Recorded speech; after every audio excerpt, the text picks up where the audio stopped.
أعوذ بالله من الشيطان الرجيم. بسم الله الرحمن الرحيم. الحمد لله الذي أنزل على عبده الكتاب ولم يجعل له عوجا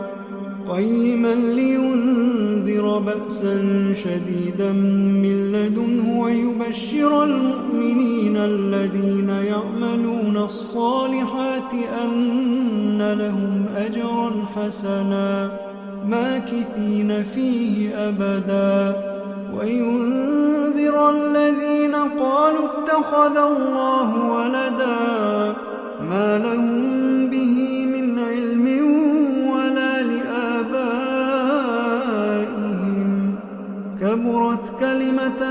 تخرج من أفواههم إن يقولون إلا كذبا فلعلك باخع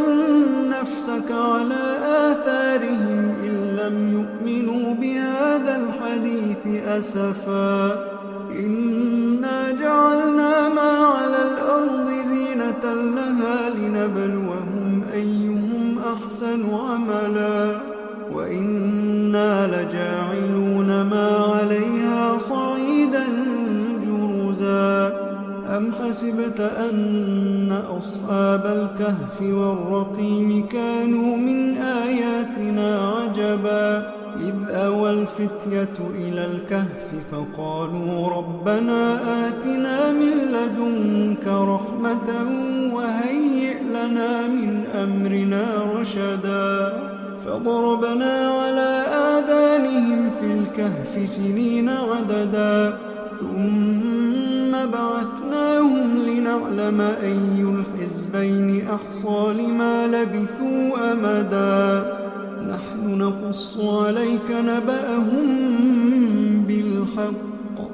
إنهم فتية آمنوا بربهم وزدناهم هدى وربطنا على قلوبهم إذ قاموا فقالوا ربنا رب السماوات والأرض لن ندعو من دونه إلها لقد قلنا إذا شططا هؤلاء قومنا اتخذوا من دونه آلهة لولا يأتون عليهم بسلطان بين فمن أظلم ممن افترى على الله كذبا وإذ اعتزلتموهم وما يعبدون إلا الله فأووا إلى الكهف ينشر لكم ربكم من رحمته ويهيئ لكم من أمركم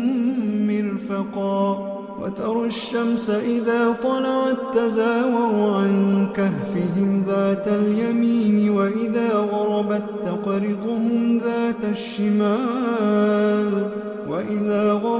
تقرضهم ذات الشمال وهم في فجوة منه ذلك من آيات الله من يهد الله فهو المهتد ومن يضلل فلن تجد له وليا مرشدا وتحسبهم أيقاظا وهم رقود ونقلبهم ذات اليمين وذات الشمال وكلبهم باسط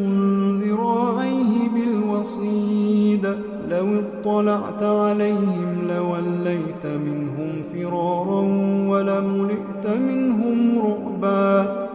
وكذلك بعثناهم ليتساءلوا بينهم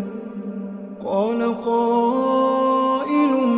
منهم كم لبثتم قالوا لبثنا يوما أو بعض يوم قالوا ربكم أعلم بما لبثتم فبعثوا أحدكم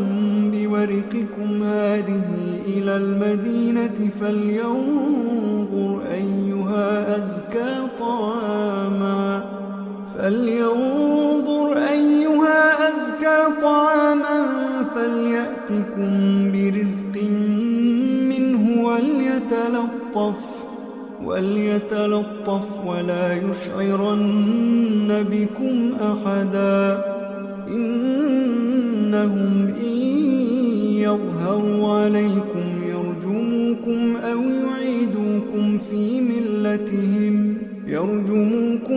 يعيدوكم في ملتهم ولن تفلحوا إذا أبدا وكذلك أعثرنا عليهم ليعلموا أن وعد الله حق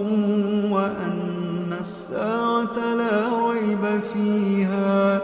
إذ يتنازعون بينهم أمرهم فقالوا ابنوا عليهم بنيانا ربهم أعلم بهم قال الذين غلبوا على أمرهم لنتخذن عليهم مسجدا سيقولون 3 رابعهم كلبهم ويقولون 5 سادسهم كلبهم رجما بالغيب ويقولون 7 وثامنهم كلبهم قل ربي أعلم بعدتهم ما يعلمهم إلا قليل فلا تمار فيهم إلا مراء ظاهرا ولا تستفت فيهم منهم أحدا ولا تقولن لشيء إني فاعل ذلك غدا إلا أن يشاء الله واذكر ربك إذا نسيت وقل عسى أن يهديني ربي لأقرب من هذا رشدا ولبثوا في كهفهم 300 سنين وازدادوا 9 قل الله أعلم بما لبثوا له غيب السماوات والأرض أبصر به وأسمع ما لهم من دونه من ولي ولا يشرك في حكمه أحدا واتل ما أوحي إليك من كتاب ربك لا مبدل لكلماته ولن تجد من دونه ملتحدا واصبر نفسك مع الذين يدعون ربهم بالغداة والعشي يريدون وجهه ولا تعد عيناك عنهم تريد زينة الحياة الدنيا ولا تطع من أغفلنا قلبه عن ذكرنا واتبع هواه وكان أمره فرطا وقل الحق من ربكم فمن شاء فليؤمن ومن شاء فليكفر إنا أعتدنا للظالمين نارا أحاط بهم سرادقها وإن يستغيثوا يغاثوا بماء كالمهل يشوي الوجوه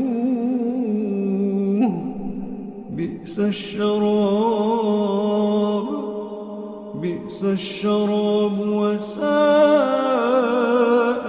مرتفقا إن الذين آمنوا وعملوا الصالحات إنا لا نضيع أجر من أحسن عملا أولئك لهم جنات عدن تجري من تحتهم الأنهار يحلون فيها من أساور من ذهب ويلبسون ثيابا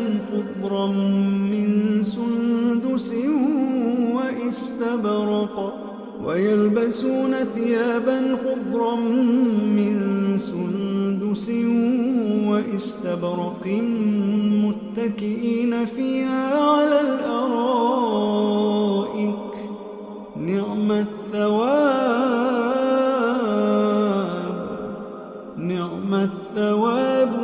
وحسنت مرتفقا. واضرب لهم مثلا الرجلين جعلنا لأحدهما جنتين من أعناب وحففناهما بنخل وجعلنا بينهما زرعا كلتا الجنتين آتت أكلها ولم تظلم منه شيئا وفجرنا خلالهما نهرا وكان له ثمر فقال لصاحبه وهو يحاوره أنا أكثر منك مالا وأعز نفرا ودخل جنته وهو ظالم لنفسه قال ما أظن أن تبيد هذه أبدا وما أظن الساعة قائمة ولئن رددت إلى ربي لأجدن خيرا منها منقلبا.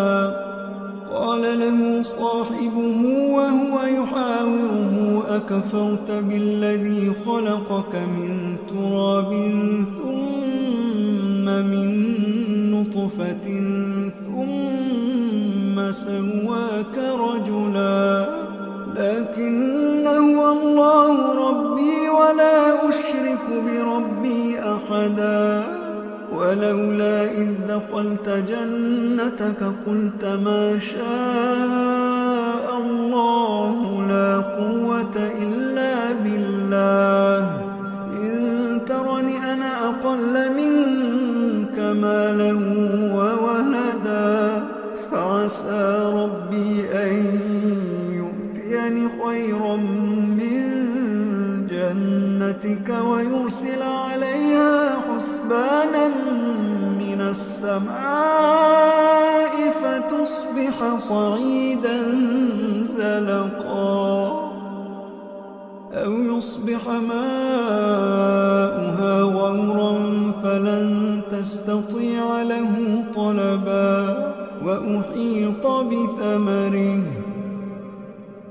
وأحيط بثمره فأصبح يقلب كفيه على ما أنفق فيها وهي خاوية على عروشها ويقول يا ليتني لم أشرك بربي أحدا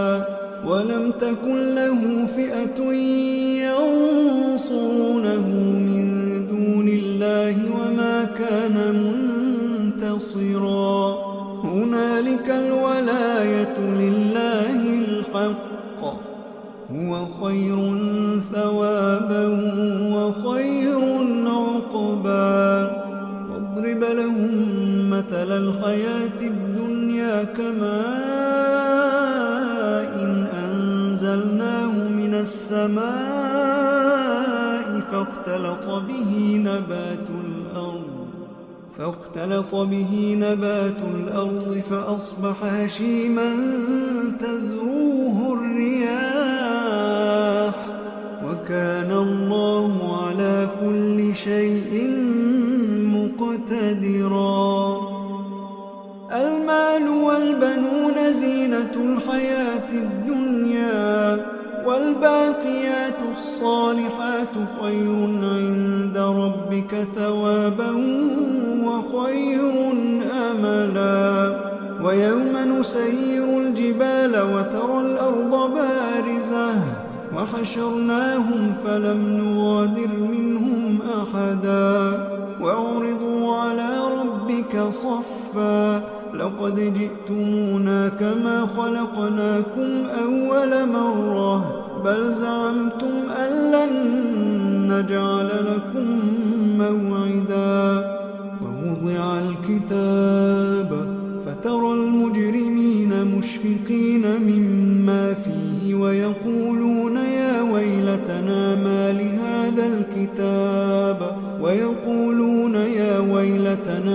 لهذا الكتاب لا يغادر صغيرة ولا كبيرة إلا أحصاها ووجدوا ووجدوا ما عملوا حاضرا ولا يظلم ربك أحدا. وإذ قلنا للملائكة اسجدوا لآدم فسجدوا إلا إبليس كان من الجن ففسق عن أمر ربه أفتتخذونه وذريته أولياء من دوني وهم لكم عدو بئس للظالمين بدلا. ما أشهدتهم خلق السماوات والأرض ولا خلق أنفسهم وما كنت متخذ المضلين عضدا. ويوم يقول نادوا شركائي الذين زعمتم فدعوهم فلم يستجيبوا لهم وجعلنا بينهم موبقا. ورأى المجرمون النار فظنوا أنهم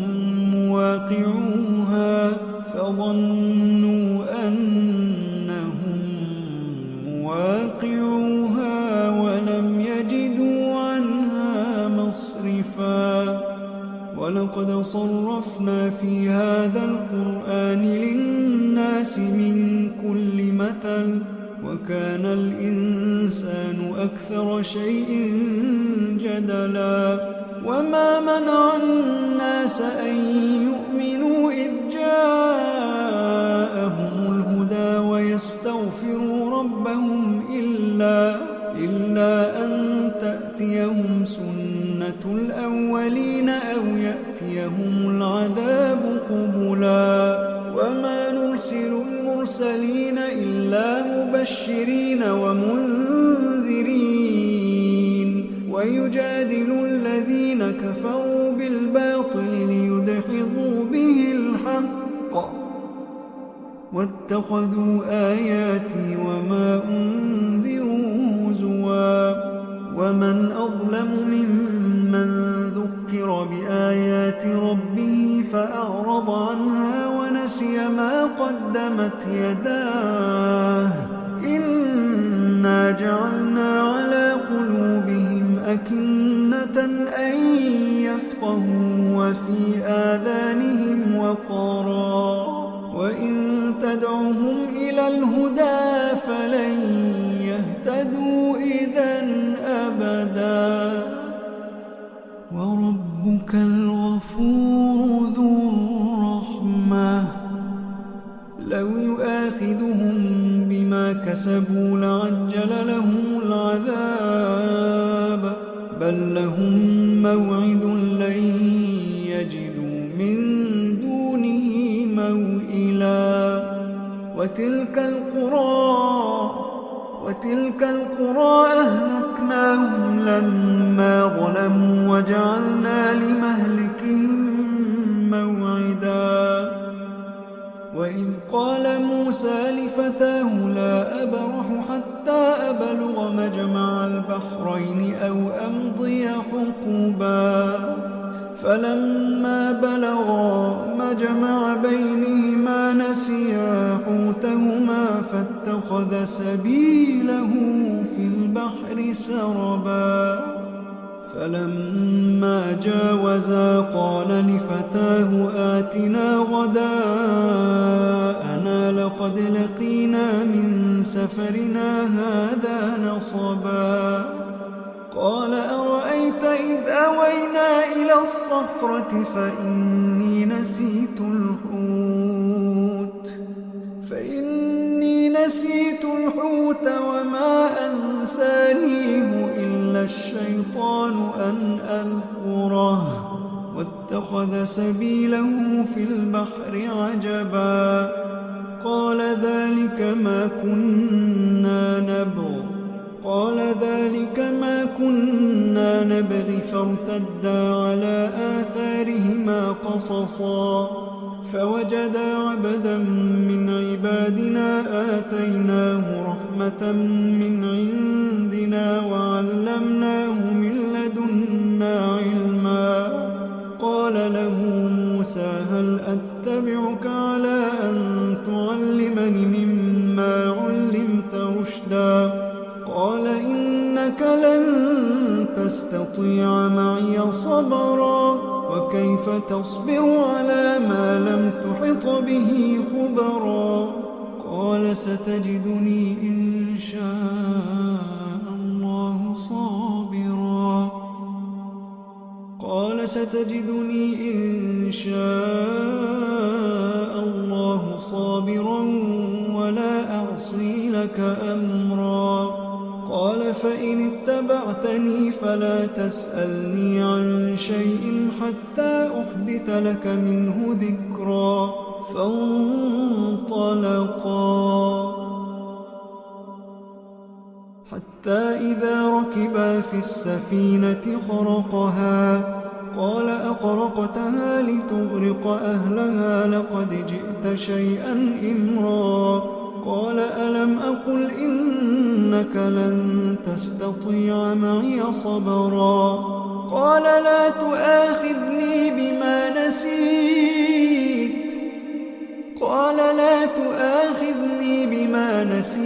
ولا ترهقني من أمري عسرا فانطلقا حتى إذا لقيا غلاما فقتله قال أقتلت نفسا زكية بغير نفس لقد جئت شيئا نكرا قال ألم أقل لك إنك لن تستطيع معي صبرا قال إن سألتك عن شيء بعدها فلا تصاحبني قد بلغت من لدني عذرا فانطلقا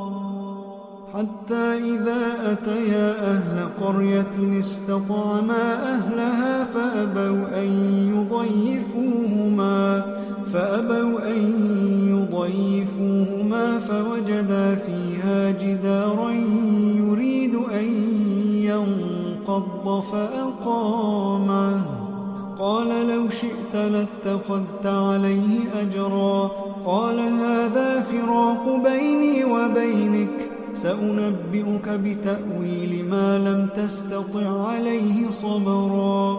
أما السفينة فكانت لمساكين يعملون في البحر فأردت أن أعيبها وكان وراءهم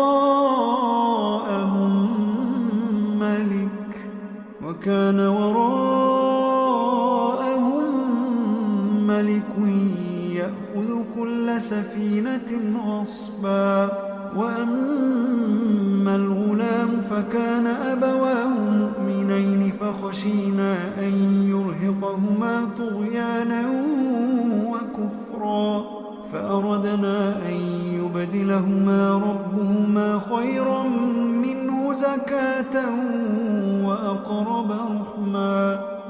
وأما الجدار فكان لغلامين يتيمين في المدينة وكان تحته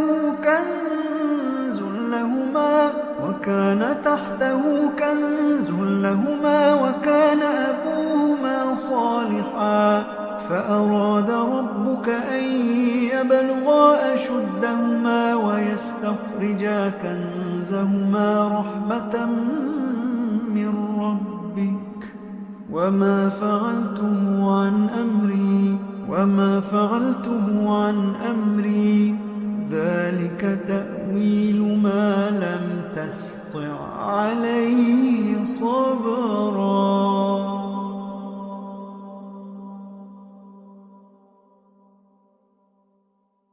ويسألونك عن ذي القرنين قل سأتلو عليكم منه ذكرا إنا مكنا له في الأرض وآتيناه من كل شيء سببا فأتبع سببا حتى إذا بلغ مغرب الشمس وجدها تغرب في عين حمئة ووجد عندها قوما القرنين إما أن تعذب وإما أن تتخذ فيهم حسنا. قال أما من ظلم فسوف نعذبه ثم يرد إلى ربه فيعذبه عذابا نكرا. وأما من آمن وعمل صالحا فله جزاء الحسنى وسنقول له من أمرنا يسرا. ثم أتبع سببا حتى إذا بلغ مطلع الشمس وجدها تطلع على قوم لم نجعل لهم من دونها سترا. كذلك وقد أحطنا بما لديه خبرا. ثم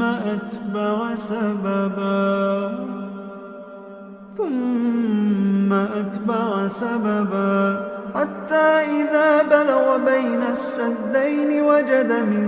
دونهما قوما لا يكادون يفقهون قولا. قالوا يا ذا القرنين إن يأجوج ومأجوج مفسدون في الأرض فهل نجعل لك خرجا على أن تجعل بيننا وبينهم سدا. قال ما مكني فيه ربي خير فأعينوني بقوة أجعل بينكم وبينهم ردما.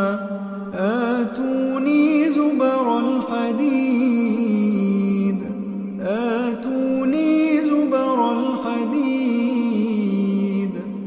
حتى إذا ساوى بين الصدفين قال انفخوا حتى إذا جعله نارا قال آتوني أفرغ عليه قطرا. فما استطاعوا أن يظهروه وما استطاعوا له نقبا. قال هذا رحمة من ربي فإذا جاء وعد ربي جعله دكا وكان وعد ربي حقا. وتركنا بعضهم يومئذ يموج في بعض ونفخ في الصور فجمعناهم جمعا. وعرضنا جهنم يومئذ للكافرين عرضا. الذين كانت أعينهم في غطاء عن ذكري وكانوا لا يستطيعون سمعا. أفحسب الذين كفروا أن يتخذوا عبادي من دوني أولياء إنا أعتدنا جهنم للكافرين نزلا. قل هل ننبئكم بالأخسرين أعمالا الذين ضل سعيهم في الحياة الدنيا وهم يحسبون أنهم يحسنون صنعا. أولئك الذين كفروا بآيات ربهم ولقائه فحبطت أعمالهم فلا نقيم لهم يوم القيامة وزنا. ذلك جزاؤهم جهنم بما كفروا واتخذوا آياتي ورسلي هزوا. إن الذين آمنوا وعملوا الصالحات كانت لهم جنات الفردوس نزلا خالدين فيها لا يبغون عنها حولا. قل لو كان البحر مدادا لكلمات ربي لنفد البحر قبل أن تنفد كلمات ربي ولو جئنا بمثله مددا. قل إنما أنا بشر مثلكم يوحى إلي أنما إلهكم فمن كان يرجو لقاء ربه